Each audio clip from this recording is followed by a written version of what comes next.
The Israeli military has rejected outright claims that the assault on Gaza last winter was conducted on a shoot first, ask questions later basis. Amnesty International, Human Rights Watch and other UN agencies said the destruction of Gaza and its human cost was unjustified. And some Israeli soldiers from a group called Breaking the Silence say they were told to shoot first and worry about separating fighters and civilians afterwards. At any obstacle, any problem, we opened fire and didn't ask questions. Even if it was firing in the dark or firing at unknown targets, there was no problem. The Israeli military rejected the claims as unsubstantiated and said they were based on hearsay. Yet another human rights organization is presenting to Israel and the world a report based on anonymous and general testimonies without fully investigating their details or credibility. Israel's armed forces are banned from speaking to the media. Even so, the report from Breaking the Silence includes testimony from 30 soldiers who fought in Gaza and who are said to be deeply distressed at the morality of the operation.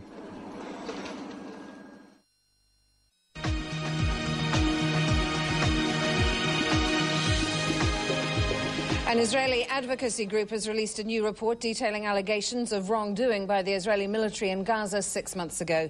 That's when Israel launched a 22-day military offensive against the militant group Hamas in an effort to end ongoing rocket attacks. Fighting left more than 1,400 Palestinians dead, according to officials in Gaza, while Israel puts that death toll closer to 1,100, saying more than 70% of those killed were Hamas militants. 13 Israelis were killed, including 3 civilians. Paula Hancock says the story of the controversial allegations that the group says come directly from Israeli soldiers. Shafiq Daha shows us the way he says he was used as a human shield by Israeli troops during their military operation in Gaza 6 months ago. He says he was holding with all his strength like this and with his heavy machine gun on the other shoulder. A resident of Jabalia, east of Gaza City, Daha shows me the houses he says he was forced to search, what the Israeli soldiers termed the neighbour procedure. Daha says they forced him for 1 week to support their operation. He says he was given a hammer and told to break through neighbours' walls, and he describes his fear as he was sent from house to house under heavy fire. He tells me, I felt like a dead man walking. I was walking and praying to God and thought this is what death is like. This accusation corresponds with allegations in a new report by an activist group of ex-Israeli soldiers known as Breaking the Silence. In its 5 years of existence, the group says it has interviewed over 600 soldiers.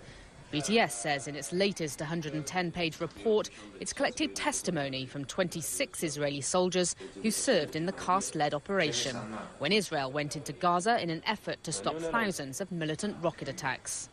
The stories presented by the BTS are anonymous accounts which CNN cannot independently verify. The group said that the soldiers were not willing to speak with the media. BTS says many of the soldiers are still serving and fear repercussions if they reveal their identity, and they did not take their complaints up the chain of command. One of the testimonies says, in some cases, a civilian would be forced to walk in front of a soldier while the soldier places his gun barrel on the civilian's shoulder. The Israeli military has rejected the report, saying the anonymous nature of the testimonies means they lack credibility. I will not go into details of the testimonies since it's not serious. There are no factual details, no places, no names of incidents in a specific house, a specific date. I'll be more than happy to be provided with these details, and I will be able to investigate them. The IDF would not comment on whether Palestinian human shields were used in Gaza, saying only that there are dozens of ongoing internal investigations into individual soldier conduct. But the use of human shields is only one of the allegations in this report.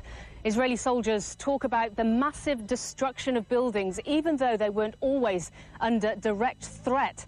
They talk about white phosphorus being used in densely populated areas and also permissive rules of engagement.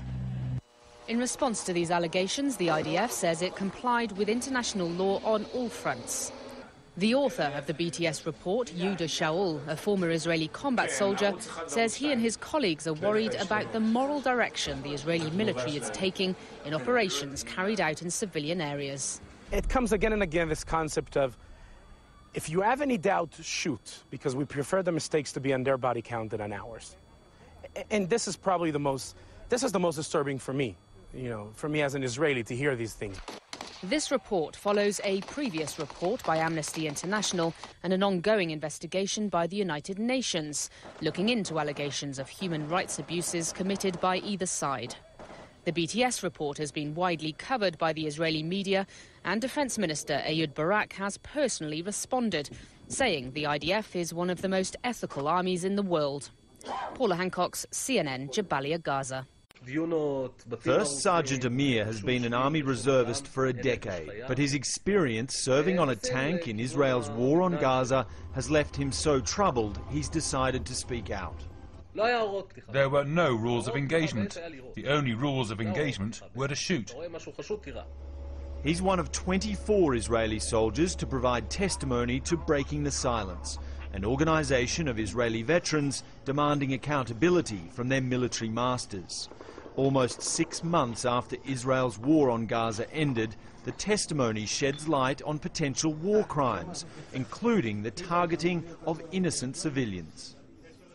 We were told there are no innocents. Everyone is enemy. Other soldiers didn't want to appear on camera, but they provided eyewitness accounts of 3 Palestinian civilians being shot and killed. One was an elderly man suspected to be a suicide bomber, but only carrying a flashlight. The old man gave such a scream, I'll never forget as long as I live. Everyone is shooting and shooting, and the guy's screaming. The next morning we sent out the explosive detector dog to sniff him out. The guy was clean, nothing on him, except for the torch in his hand, a white shirt and a long beard. Some saw civilians forced to use sledgehammers to break into suspected Hamas houses before Israeli soldiers used them as human shields to enter. In some cases, a civilian would be forced to walk in front of a soldier while the soldier placed the gun barrel on the civilian's shoulder. In the aftermath of the war, people like Radi Abed Rabo made similar claims to Al Jazeera, which the Israeli army never responded to. The Israelis were afraid of going into the houses, so they would send us ahead to tell people to evacuate. They made me dig holes in the wall and enter the houses first to check in case they were booby-trapped. Breaking the Silence says it's not aiming to provide evidence of Israeli war crimes, but rather encourage a moral debate on what it calls a bleeding wound inflicted on Gaza. These testimonies show that Israel did violate the #1 principle in international laws of war. That is, to distinguish between enemy combatants, who are legitimate targets, and innocent civilians and their property, which never are. Whether it leads to war crimes charges is unknown, but it's almost certainly destroyed Israel's long-running claim that its army is the most moral in the world. Dan Nolan, Al Jazeera,